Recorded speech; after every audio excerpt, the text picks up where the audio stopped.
Online game వద్దు, online game వద్దు, drugs వద్దురా, బానిస కావద్దురా. కొడదాం తరిమి కొడదాం, తరిమి కొడదాం, తరిమి కొడదాం. మన పంతం, మన పంతం, మన పంతం. ఆన్లైన్ గేమ్స్ మరియు ఆన్లైన్ బెట్టింగ్ ఈ రెండు యాప్లను కూడా నిషేధిస్తూ నిన్న పార్లమెంట్ లో బిల్లు ప్రవేశపెట్టి ఆ బిల్లు ప్రవేశపెట్టినందుకు అందరూ కూడా పార్లమెంట్ సభ్యులందరూ కూడా మద్దతు తెలిపి ఆ బిల్లును పాస్ చేయడం జరిగింది. మరి ఈ చట్టాన్ని తెచ్చినందుకు ముఖ్యంగా ప్రతి పార్లమెంట్ సభ్యునికి ఆన్లైన్ గేమ్స్ మరియు ఆన్లైన్ బెట్టింగ్ ఈ రెండు యాప్లను కూడా నిషేధిస్తూ నిన్న పార్లమెంట్ లో బిల్లు ప్రవేశపెట్టి ఆ బిల్లు ప్రవేశపెట్టినందుకు అందరూ కూడా పార్లమెంట్ సభ్యులందరూ కూడా మద్దతు తెలిపి ఆ బిల్లును పాస్ చేయడం జరిగింది.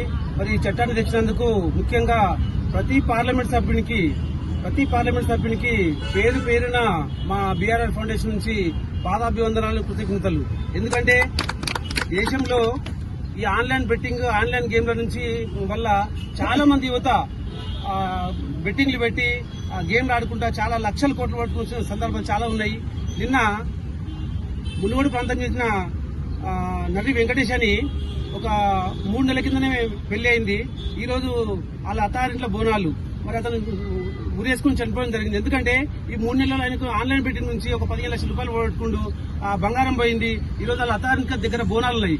బోనాలు పోదామని పొద్దున్నే భార్యాభర్తలు ఇద్దరు కలిసి గొడవపడి అతను ఊరేసుకోవడం జరిగింది. అంటే ఒక ఉదాహరణ చెప్తున్నా. ఇట్లా దేశంలో, రాష్ట్రంలో అనేక ప్రాంతాలలో చాలా మంది ఈ ఆన్లైన్ బెట్టింగ్ ఆడి ఆన్లైన్ బెట్టింగ్ యాప్ల వల్ల యాప్ నిర్వహిస్తున్న నిర్వాహకులు లాభపడుతున్నారు తప్ప ఈ యువత మొత్తం సర్వనాశనం అవుతుంది. కాబట్టి మరి దీన్ని నిజంగా కేంద్ర ప్రభుత్వం కొంచెం ఆలస్యమైనా కూడా తప్పకుండా ఒక చట్టం తీసుకొచ్చింది. కాబట్టి ప్రతి ఒక్కరు భారతీయుడు కూడా దీన్ని హర్షించాలి. మరి ఇట్లాంటి సమాజంలో చెడు ఎక్కడ జరిగినా కూడా మరి పార్లమెంట్ సభ్యులు కావచ్చు, అసెంబ్లీ మెంబర్లు కావచ్చు, అందరూ కూడా రాష్ట్ర అసెంబ్లీలో కావచ్చు, కేంద్ర పార్లమెంట్ లో కూడా ఇట్లాంటి చట్టాలు తీసుకొచ్చి చట్టాలు తేవడమే కాదు, ఆ చట్టాలను పూర్తిగా అమలు చేసే బాధ్యత కూడా తగు దర్యాప్తు సంస్థలు కానీ ప్రభుత్వ అధికారులు కానీ అందరూ దీన్ని అమలైతే చూడాలి.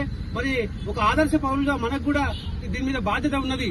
చట్టాలు తీసుకొచ్చినప్పుడు ఆ చట్టాలను ఏం రూపొందించారు, ఎట్లా సమాచారం వెళ్ళి ప్రభుత్వానికి, మరి ఎట్లా జాగ్రత్త ఉండాలని చెప్పి యువతకు మనం కూడా తగు నిర్దేశిస్తూ ఎక్కడైనా సమాచారం ఇవ్వాలని చెప్పి అందరికీ నేను ఈ సందర్భంగా విజ్ఞప్తి చేస్తా ఉన్నాను. మరి డ్రగ్స్ విచ్చలవిడిగా దొరుకుతున్నాయి. నిజంగా పట్టుకుంటున్నారు, కేసులు చేస్తున్నారు. కానీ ఎక్కడ డ్రగ్స్ సంబంధించిన గంజాయి కావచ్చు, కొకైన్ కావచ్చు, ఈ మధ్యన ఆ క్లోరోఫామ్ అనే గంజాయి కొత్తగా వచ్చింది. అదేంటంటే ఇప్పుడు గంజాయి పొలాల్లో ఉంటుంది. అది కాకుండా ఇది ఒక ల్యాబ్లలో, రూమ్లలో పెంచుతున్నారు. ఒక తగు ఉష్ణతలు మెయింటైన్ చేసుకుని పెంచుతున్నారు. దీనికి మత్తు ఎక్కువ, అంటే 30% మత్తు ఎక్కువ వస్తుంది. దీని రేటు కూడా ఎక్కువ. కొకైన్ లాగుంటుంది ఇంచుమించుగా ఇది. కాబట్టి మరి దీన్ని కూడా పూర్తిగా నియంత్రించాలి. ఎక్కడైనా పట్టుబడితే సరఫరా చేసినోడు, వాడినోడు, ఉత్పత్తి చేసినోడు, ఈ ముగ్గురు మీద కేసులు పెట్టాలి. ఎట్లా పోలీసులు ఎట్లా చేస్తున్నారంటే ఎక్సైజ్ కానీ, పోలీస్ కానీ, రెవెన్యూ కానీ, టీజీ న్యాప్ కానీ ఎవరైతే వాడుతారో వారి మీద కేసులు పెట్టడం కాదు. ఉత్పత్తి ఎవరు చేసారు మూలం తెలుసుకోవాలి. ఎక్కడ ఉత్పత్తి జరిగింది, ఎక్కడ సరఫరా అయింది, ఎవరు వాడుతున్నారు.